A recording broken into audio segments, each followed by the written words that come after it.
Après ces 3 jours très productifs, je suis heureux de noter l'excellent climat de travail et d'échange et la volonté de coordination et concertation.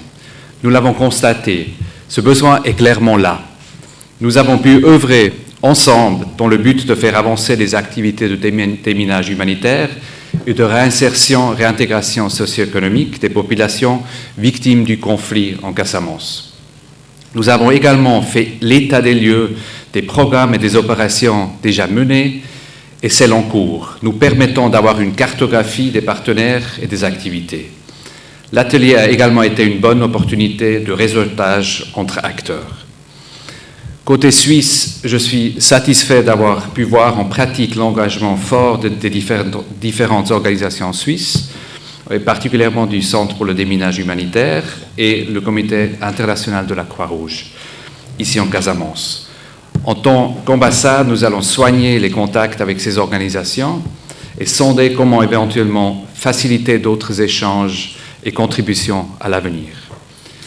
Je félicite également et vivement mes collègues des partenaires techniques et financiers, États et organisations internationales, pour leur apport substantiel et très important. D'avoir entendu la volonté de plusieurs partenaires de s'engager davantage est un signal positif. Je tiens particulièrement à remercier et féliciter les autorités sénégalaises pour leur implication et efforts. Les discussions vont certainement continuer, se poursuivre, notamment avec le CNAMS et l'ANRAC, et c'était un grand plaisir d'échanger avec leurs 2 directeurs et vos équipes. Monsieur le gouverneur, un grand merci à vous. Votre implication active pendant ces 3 jours a été très appréciée par l'ensemble des participants et nous vous encourageons de poursuivre cet engagement fort pour la région. Nous avons pu constater des dynamiques positives et l'engagement fort de l'État envers une paix définitive. Il est finalement aussi notre espoir que cet atelier, que la Suisse a volontiers soutenu, ait un effet stimulant sur la mobilisation des ressources tant nationales qu'internationales. En tant que partenaire, la communauté internationale continuera à contribuer à la paix et au développement. Je remercie aussi l'honorable Demba Keïta d'avoir œuvré à la tenue de cet atelier et pour son énergie infatigable pour la Casamance. Les visites que nous avons effectuées sur le terrain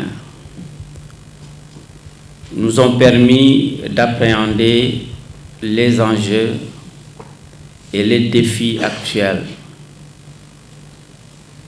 Ces visites nous ont également permis de mesurer l'importance et l'urgence à agir. Ces visites nous ont permis de pouvoir fixer les perspectives d'action.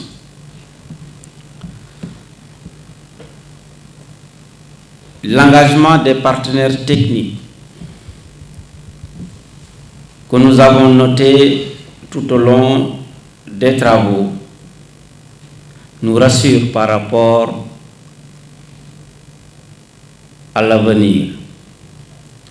Votre engagement aux côtés de l'État, qui, il faut le souligner,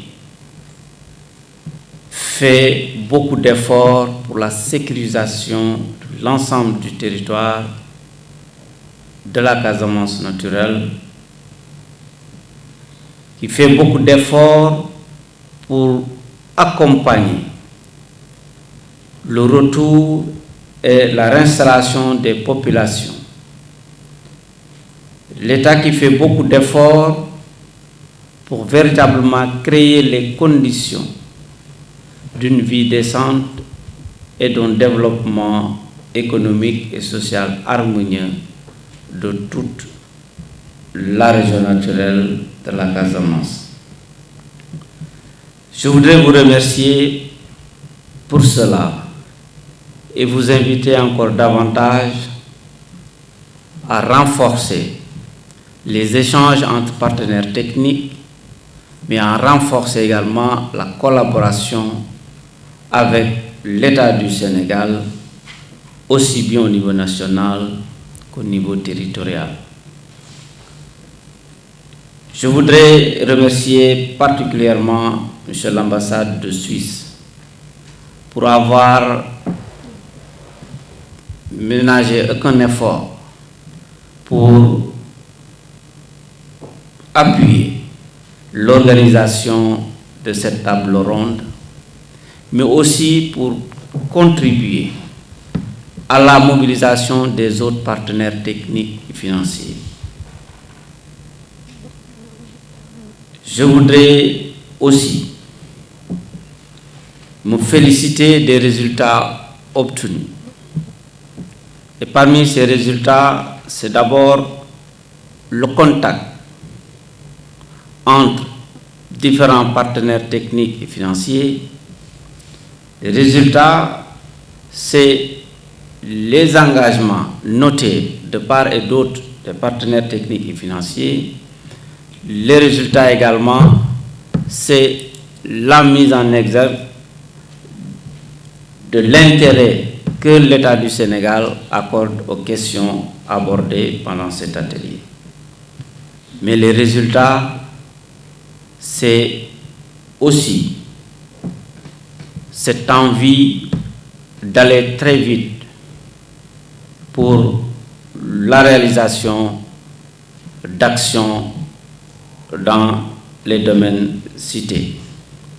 Les résultats également, c'est véritablement cette nécessité qui a été notée d'accélérer ou de renforcer le plaidoyer. Et je voudrais insister sur la nécessité de poursuivre la réflexion. L'honorable Demba Keïta l'a dit, après Cap Skirring, il faut voir la possibilité de mobiliser au niveau national les représentants des différents ministères et les partenaires techniques pour voir, parce que c'est à ce niveau stratégique que les engagements pourront se matérialiser. Ensuite, viendra la mise en œuvre au niveau opérationnel, c'est-à-dire au niveau territorial. Donc, j'insiste sur cela pour que cette réflexion au niveau stratégique, c'est-à-dire au niveau national, puisse se mener et qu'une table ronde au niveau national regroupant les ministères et les partenaires techniques, plus le niveau territorial, puisse être très rapidement organisé. Cela dit, mesdames et messieurs, donc, merci à tout le monde. Nous avons aimé notre compagnonnage pendant ces 3 jours d'échanges fructueux et espérer que véritablement